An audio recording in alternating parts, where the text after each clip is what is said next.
So with Beckenham, we found that the school was doing some amazing work around taking a whole school approach to being gender inclusive. Yeah. And with relationships and sexuality education, many primary schools struggle to think, how do they do that in a primary setting? But they've done some incredible work. Do you want to talk about their why, like how they came to a whole school approach? Because Right. I think that's a really interesting story. Beckenham's why is because they realised that it's important to look after every single student. And initially they had a gender diverse student, and then the principal, who's amazing, so Sandy, realised, we need to make sure we're inclusive of all students. So Sandy implemented a whole wide range of policies and practices, also looked at teaching and learning within the school, and then also how do they can connect with the community, because those three components are crucial for a whole school approach to wellbeing. So the why was to be inclusive of diverse students, but again, it's about being inclusive of every student. So they did some incredible things, such as they got rid of the uniform, and now there is just a uniform. There's no girls or boys uniform. They don't line up children in girls and boys, so they just line up children. And they do things such as raising the flag.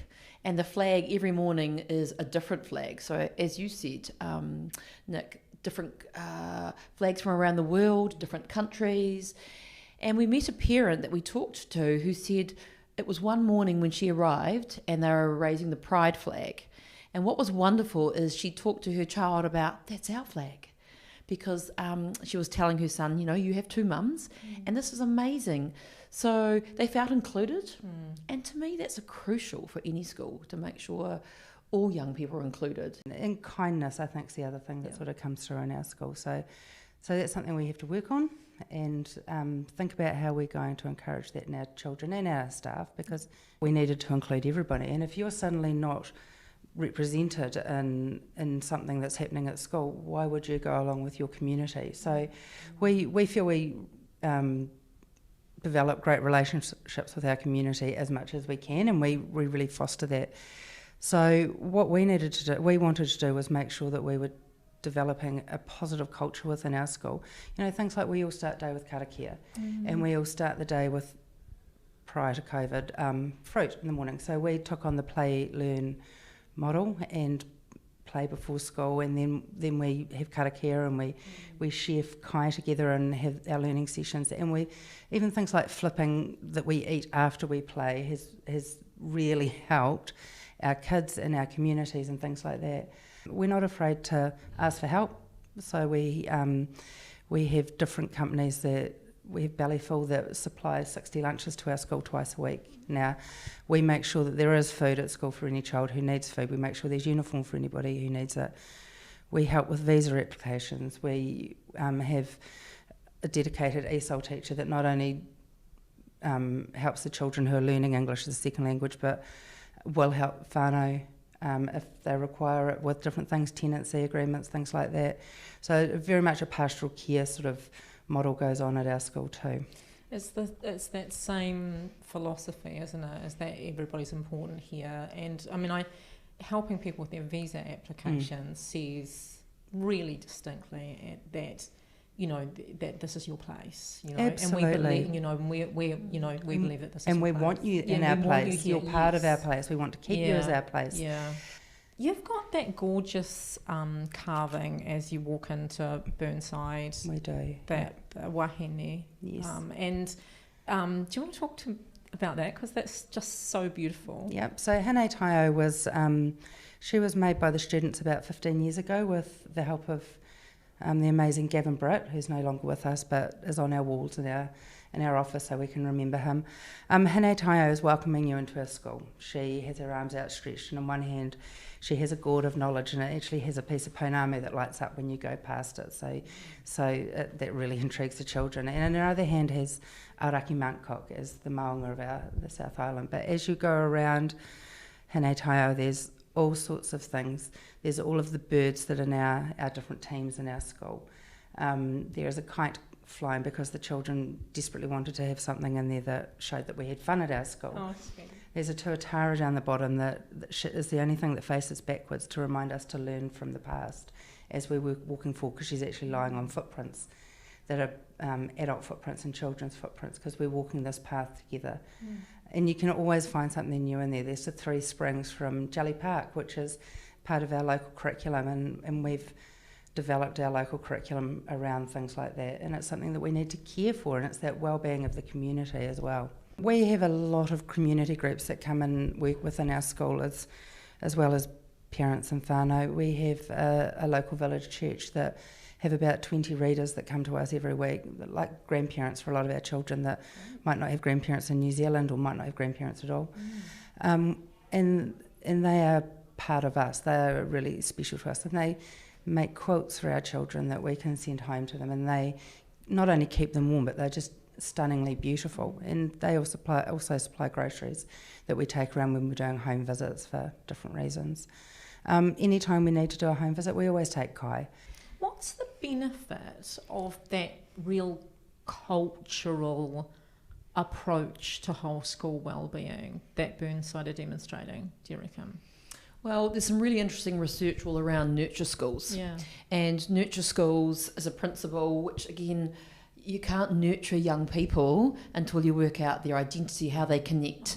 And when you said about connecting to whenua, I mean, that is crucial. Yeah. So connecting with local hapu and iwi is all about developing a sense of identity, sense of belonging, which works very much with the mana model and also the puma model, which means if we want young people to feel they belong, to feel nurtured, then they need to have a sense of connection. And the nurture model also is an interesting model because there was a school in England who was really struggling with behaviour management, etc. And the principal could have taken a really hardline approach, but instead they took a whole school approach to wellbeing through nurture principles. And they did things in this primary school like toast time, little things. Yeah. And that toast time allowed them to talk about their daily lives, a sense of connection to whānau, what's been happening in their home, gave them a sense of belonging to that school. But the teachers were also saying it gave them a chance to see what was going on with the young people and see if they needed support. And it built relationships. That's what it was really about. So the connection, that cultural responsibility is vital. Yeah. Is that what you're noticing? Absolutely. One of our many focuses in school at the moment is oracy, because we feel it's really important that the children can communicate but tell their stories, be brave and be able to stand up in front of people, or just talk to somebody next door, because that could have been scary. Offer an opinion, learn how to disagree with someone or agree with somebody. And we've ensured that all of our different PD strands sort of don't clash with each other. So we've been doing oracy, we've been doing DMIC for maths, which is all about conversation. We've been doing PB for L, which is part of that. And being making sure that we don't have too much on the staff, but it's all going in the same direction. Being able to converse with people is just so important, and being listened to. So that's something that we've worked on as well. Wow. Yeah. That's extensive work in terms of supporting kids to communicate and empathise. Just the difference in the children. And that sort of thing, they're okay to go, are you okay? Or do you need something? You don't look so happy, is there something wrong? Or you look great, what are you doing? And children are saying that, 5-year-olds are saying that. Yeah. Oh, sorry. Well, no, I think because that's a really key point. We have some schools who might say, look, we want to address bullying, but they address bullying through addressing bullying rather than coming back and thinking, what are the influences here? What do we need to strengthen and build so that our young people know how to communicate, how to build relationships with each other, which is exactly what you were saying you were doing. Yeah. And we know that when we sense of connection, build the relationships and meaning and engagement, then we have less problems with bullying. It's that relationship thing. That's our real focus at school. Yeah. If somebody asks me what's Burnside about, it's about relationships. I would almost say that Burnside sees itself as one whānau. Oh, yes. Yeah. So I'm really interested about how you've got a really diverse school, lots of complexity there. How are you engaging with whānau? Like, are there many whānau that aren't engaging? Not many. Any school does have whānau that we can't get hold of. Yeah. But no, most of our whānau do engage with us, and if they're not, we're on the phone to them, or flicking them a text, or putting their child on social media if they've given permission, because then they're seeing their child what's happening at school, so they want to come down and see what's happening. Within our junior school, That's actually a really clever tactic. We're not Thali. I'm in a really lucky position that I've been released the last couple of years as Senko to do things, so I can do that sort of thing. But I guess you need to think about what's more important is this is going to sound bad, is doing a whole lot of assessment and putting all that data into some sort of student management system where it's all going to sit there important, and that is for some schools, and I get that, and that's that community. Or is maybe not marking those books and engaging with your families and giving some people a ring to say, hey, such and such has had a great day today. Give him some big ups, he's had an awesome day.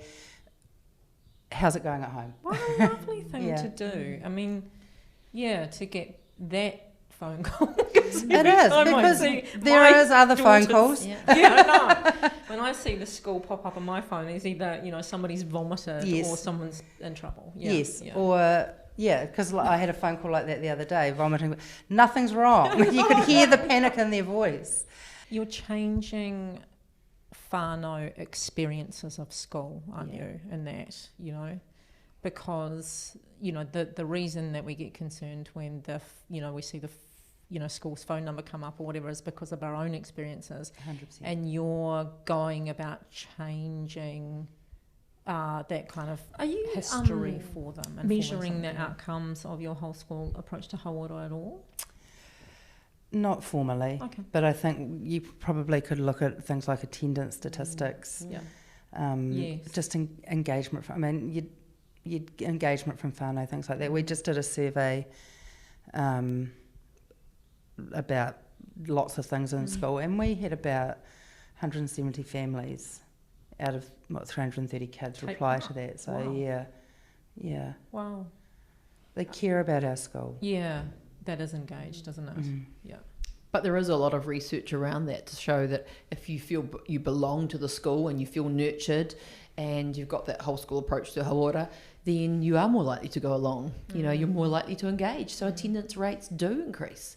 So when I hear people say, oh, you just need to focus on numeracy and literacy, it's not that schools aren't doing that. They're just doing it through a different way. So you're focusing on wellbeing first so that young people can learn. Have you got any training around wellbeing, mental health yourself? No. Next question. Well, I just wondered why you find this so easy. I think we're led from the top. So we've got a principal, Matt Bateman, who lives and breathes this and is all about relationships and teaches us how to talk with people and how to interact with people and how to care. And the children know that too. And he's everything to them at the moment, so that's really cool. It seems to me that every time you put something in place, you think about how it will impact wellbeing. Yeah, and I think a lot of the time that's because it's just who we are and we can see that need. Yeah, so it's embedded. It is. It's just how we roll. Yeah. And I think you made a really good point that for some schools or some people, they think about mental health or they think about well-being and they think, I don't have the training. But what we need to do is step back and think of mental health as a resource for life. And the research very clearly shows that we're all human beings and it is about caring and it's about connection. And they are some of the key components of building resilience. So we need to start with the fundamentals. It's also really interesting too that often people say, I'm not skilled in this or I feel uncomfortable around it, and so we need to bring in some professionals to do this work for us.